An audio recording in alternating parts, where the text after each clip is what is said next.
Good evening and welcome back to where it's not raining anymore. It's actually kind of nice it isn't because I think we've got enough rain now. Now whether it stays away now, who knows? Now, it's back to work day today. Yeah, I'm kind of feeling it right now. I'm not too surprised. I was slacking for like 9 days and it's like back to work. It's like, ouch, okay, so this is what work feels like. Yep. Yeah, the usual post-work stuff. Laundry. First load's in the dryer, second load is waiting to go into the dryer. That's where situation's at. Kind of cloudy here now. It's stormy in La Plata, Missouri. Oh yes, they had a thunderstorm go right through it. Sounds like it's let off a bit when I last checked. Speaking of which, speaking of Missouri, saw the U-Haul graphic on street trucks over there. One of them was Missouri. The other one is Indiana. I was like, geez, I haven't seen Missouri. Turns out I did. However, did see a trailer I didn't recognize. Oneonta. Spelled like one onta. One onta. Oneonta. New York. That's how they pronounce it. Oneonta. Oneonta, New York. So it's gotta be like 3, 6. That'll be number 12th one from the US and still the one from Canada, Baffin Island. So I gotta make note of that. Now while I'm at it, Double Jeopardy. Yesterday's before and after for 1200. Yesterday's answer: what a plant growing expert who's a good hand around the garden would carry computer files on. What a plant growing expert who's a good hand around the garden would carry computer files on. Question: what is a green thumb drive? Yeah, I'm having a bit of logjam here for a little bit. And now for today's Double Jeopardy category, which is also before and after for 2000. The board game featuring the Peppermint Forest with an explosive just below the surface of the ground. That sounds like some kind of charge, but what the hell do I know?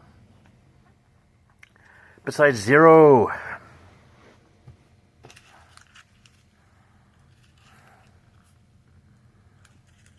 I think we just had the first female umpiring. The first game of the doubleheader between Atlanta and Milwaukee. Not Milwaukee. Miami. I think she's behind the plate. So yeah, that was... There we go.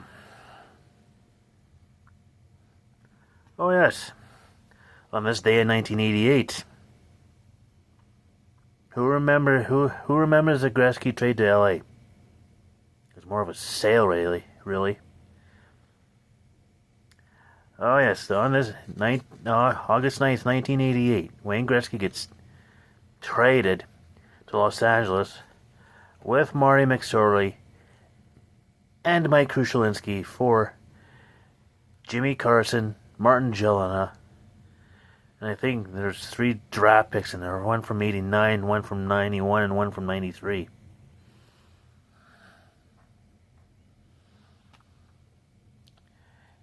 And also $18 million went to exchanged hands, so it was a sale by any means necessary and stretch of the imagination.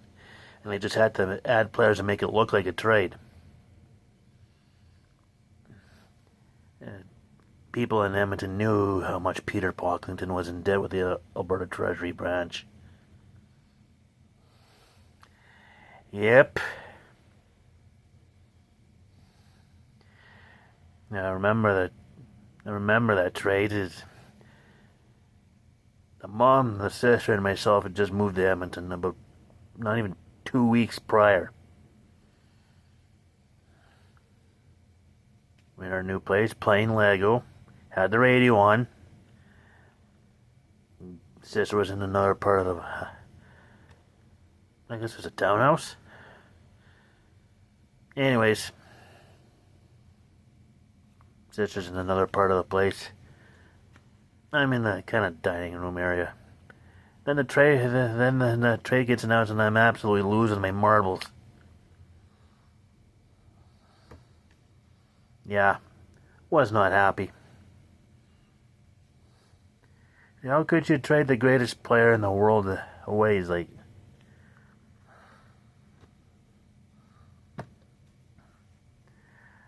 imagine what that trade did for hockey, not just Los Angeles. That made LA a better team. It was like 3 years after the trade, San Jose Sharks.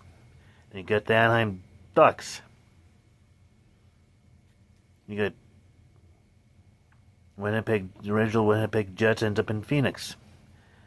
North Stars end up in Dallas. You got a team in team in Miami, team in Tampa Bay. Miami? Yeah, the Florida Panthers are in Miami. Nashville. Unlikely places you'd think would have hockey. Get hockey.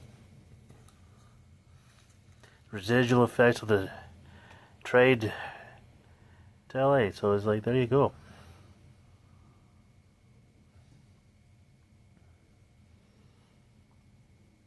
Yeah, so there you go. So saw something else. Can't remember what it is, but hopefully I'll find it and like, oh yes. It's not right now, though. So in the meantime, and in between time, stay tuned for the next one.